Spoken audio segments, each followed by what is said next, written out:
इस कारण देवश्री नारद को बनना पड़ा था एक बार बंदर। श्री नारद बड़े ही तपस्वी और ज्ञानी ऋषि हुए, जिनके ज्ञान और तप की माता पार्वती भी प्रशंसक थीं। तब एक दिन माता पार्वती श्री शिव से नारद मुनि के ज्ञान की तारीफ करने लगी।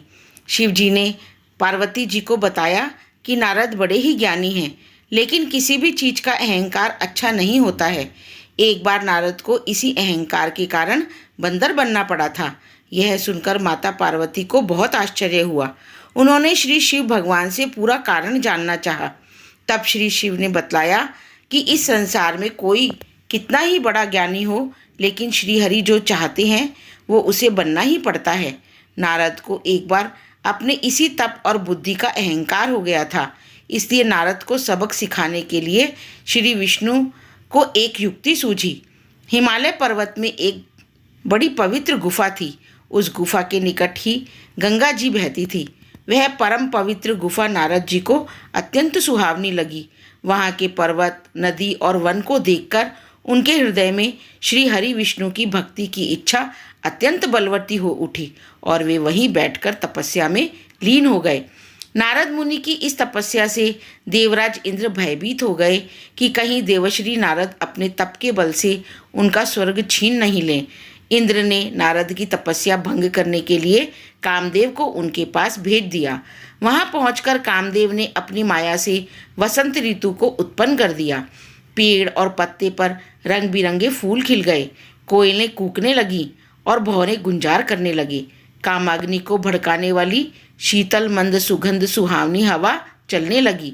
रंभा आदि अप्सराएं नाचने लगीं, किंतु कामदेव की किसी भी माया का नारद मुनि पर कुछ भी प्रभाव नहीं पड़ा। तब कामदेव को डर सताने लगा कि कहीं नारद मुझे शाप न दे दें, इसलिए उन्होंने श्री नारद से क्षमा मांगी। नारद मुनि को थोड़ा भी क्रोध नहीं आया और उन्होंने कामदेव को क्षमा कर दिया। कामदेव वापस अपने लोक में चले गए। कामदेव के चले जाने पर नारद मुनि के मन में अहंकार हो गया कि मैंने कामदेव को जीत लिया। वहाँ से वे शिवजी के पास चले गए और उन्हें अपने कामदेव को हराने का हाल कह सुनाया। भगवान शिव समझ गए कि नारद को अहंकार हो गया है। शंकर जी ने सोचा कि यदि इनके अहंकार की बात विष्णु जी जान गए तो नारद के लिए अच्छा नहीं होगा। इसलिए उन्होंने नारद से कहा कि तुमने जो बात मुझे बताई है उसे श्री हरि को मत बताना। नारद जी को शिव जी की यह बात अच्छी नहीं लगी। उन्होंने सोचा कि आज तो मैंने कामदेव को हराया है और ये भी किसी को नहीं बताऊं। नारद जी क्षीर सागर में पहुंच गए और शिव जी के मना करने के बाद भी सारी कथा विष्णु जी को सुना दी। भगवान विष्णु समझ गए कि आज तो नारद का अहंकार बढ़ गया है और उसे घमंड ने घेर लिया है। अपने भक्त के अहंकार को वे सह नहीं पाते, इसलिए उन्होंने अपने मन में सोचा कि मैं ऐसा उपाय करूँगा कि नारद का घमंड भी दूर हो जाए और मेरी लीला भी चलती रहे। नारद जी जब श्री विष्णु से विदा होकर चले तो उनका अभिमान और भी बढ़ गया। इधर श्री हरि ने अपनी माया से नारद जी के रास्ते में एक बहुत ही सुंदर नगर को बना दिया। उस नगर में शील निधि नाम का वैभवशाली राजा रहता था। उस राजा की विश्व मोहिनी नाम की एक बहुत ही सुंदर बेटी थी, जिसके रूप को देखकर लक्ष्मी भी मोहित हो जाए। विश्व मोहिनी स्वयंवर करना चाहती थी, इसलिए कई राजा उस नगर में आए हुए थे। नारद जी उस नगर के राजा के यहाँ पहुँचे तो राजा ने उनका पूजन करके उन्हें आसन पर बिठाया। फिर उनसे अपनी कन्या की हस्तरेखा देखकर उसके गुण दोष बताने के लिए कहा। उस कन्या के रूप को देखकर नारद मुनि वैराग्य भूल गए और उसे देखते ही रह गए। उस कन्या की हस्तरेखा बता रही थी कि उसके साथ जो विवाह करेगा वह अमर हो जाएगा, उसे संसार में कोई भी जीत नहीं सकेगा और संसार के समस्त जीव उसकी सेवा करेंगे। यह बात नारद मुनि ने राजा को नहीं बताई और राजा को उन्होंने अपनी ओर से कुछ कुछ बातें बनाकर और कुछ अच्छी बातें कह दी। अब नारद जी ने सोचा कि कुछ ऐसा उपाय करना चाहिए कि यह कन्या मुझसे ही विवाह करे। ऐसा सोचकर नारद जी ने श्री हरि को याद किया और भगवान विष्णु उनके सामने प्रकट हो गए। नारद जी ने उन्हें सारी बात बताई और कहने लगे, हे नाथ, आप मुझे अपना सुंदर रूप दे दो। ताकि मैं उस कन्या से विवाह कर सकूं। भगवान हरि ने कहा, हे नारद, हम वही करेंगे जिसमें तुम्हारी भलाई हो। यह सारी विष्णु जी की ही माया थी। विष्णु जी ने अपनी माया से नारद जी को बंदर का रूप दे दिया। नारद जी को यह बात समझ में नहीं आई। वो तो समझ रहे थे कि मैं बहुत ही सुंदर लग रहा हूँ। वहाँ पर छिपे हुए शिव जी के 2 गणों ने भी इस घटना को देख लिया। ऋषिराज नारद तत्काल विष्णु मोहिनी के स्वयंवर में पहुँच गए और साथ ही शिव जी के वे दोनों गण भी ब्राह्मण का रूप बनाकर वहाँ पहुँच गए। वे दोनों गण नारद जी को सुनाकर कहने लगे कि भगवान ने इन्हें इतना सुंदर रूप दिया है कि राजकुमारी तो सिर्फ इन पर ही रीझेगी। उनकी बातों में नारद जी का मन बहुत ही खुश हुआ। स्वयं भगवान विष्णु भी उस स्वयंवर में एक राजा का रूप धारण कर आ गए। विष्णु मोहिनी ने कुरूप नारद की तरफ देखा भी नहीं और राजा रूपी विष्णु के गले में वरमाला डाल दी।